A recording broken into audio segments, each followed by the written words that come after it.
പണ്ടെങ്ങോ കണ്ടു മറന്ന, അല്ല മറക്കാത്ത ഒരു വീഡിയോയിലെ രംഗമാണ് പെട്ടെന്ന് മനസ്സിലേക്ക് കടന്നു വന്നതാണ്.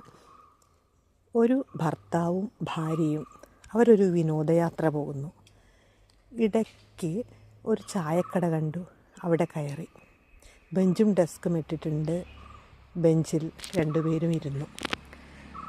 ചായക്കടക്കാരനെ നോക്കി ഭർത്താവ് ഉച്ചത്തിൽ പറഞ്ഞു, ഒരു ചായ, ഒരു കാപ്പി. ഒരു നിമിഷത്തെ മൗനത്തിന് ശേഷം ഭാര്യ പറഞ്ഞു, ഒരു കാപ്പി.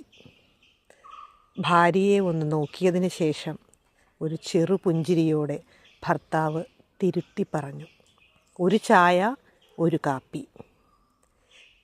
തനിക്ക് ചായയല്ല കാപ്പിയാണ് വേണ്ടത് എന്ന് തുറന്നു പറയുവാനുള്ള ഭാര്യയുടെ സന്നദ്ധത, തൻ്റെ ഇഷ്ടം തുറന്നു കാണിക്കുവാനുള്ള ഭാര്യയുടെ സന്നദ്ധത.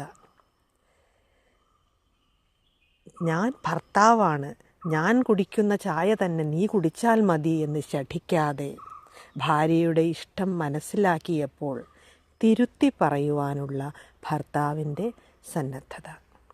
ഇത് രണ്ടും കൂടിയാകുമ്പോഴാണ് ജീവിതം സ്മൂത്തായിട്ട് മുന്നോട്ട് നീങ്ങുന്നത്. നമ്മുടെ ഇഷ്ടങ്ങളെ, അവനവൻ്റെ ഇഷ്ടങ്ങളെ മറച്ചു വച്ച് അധികകാലം നമുക്ക് സ്മൂത്തായിട്ട് മുന്നോട്ട് പോകാനാവില്ല. ഒരിക്കൽ ഒരു ചെറിയ കാര്യമുണ്ടായാൽ മതി, ചെറിയൊരു ഇഷ്ടക്കേടുണ്ടായാൽ വലിയ ഒരു വിപ്ലവം തന്നെ നാം സൃഷ്ടിക്കും, വലിയ ഒരു വിസ്ഫോടനം തന്നെ നമ്മിൽ നിന്നുണ്ടാകും. ആ സമയത്ത്, ആ മൊമെൻറ്റിൽ ചെറിയൊരു കാര്യമായിരിക്കാം ഉണ്ടായിരുന്നത്, പക്ഷേ നമ്മുടെ ഉള്ളിലിങ്ങനെ സഹിച്ച് വെച്ചിരിക്കുന്ന കുറേ കാര്യങ്ങൾ, എല്ലാ കാര്യങ്ങളും കൂടി അങ്ങ് ഒരു വിസ്ഫോടനമായി മാറും. അതുകൊണ്ട് തന്നെ പരസ്പരം തൻ്റെ ഇഷ്ടങ്ങളെ തുറന്നു പറയുവാനും ആ ഇഷ്ടം കേൾക്കുമ്പോൾ മറുഭാഗത്ത് നിൽക്കുന്ന വ്യക്തി അതിനെ അംഗീകരിക്കുവാനും തയ്യാറായാൽ മാത്രമേ സന്തോഷത്തോടുകൂടി സമാധാനത്തോടുകൂടി മുന്നോട്ട് പോകുവാനായിട്ട്, നമ്മുടെ ഈ യാത്ര മുന്നോട്ട് നയിക്കുവാനായിട്ട് സാധിക്കുകയുള്ളൂ.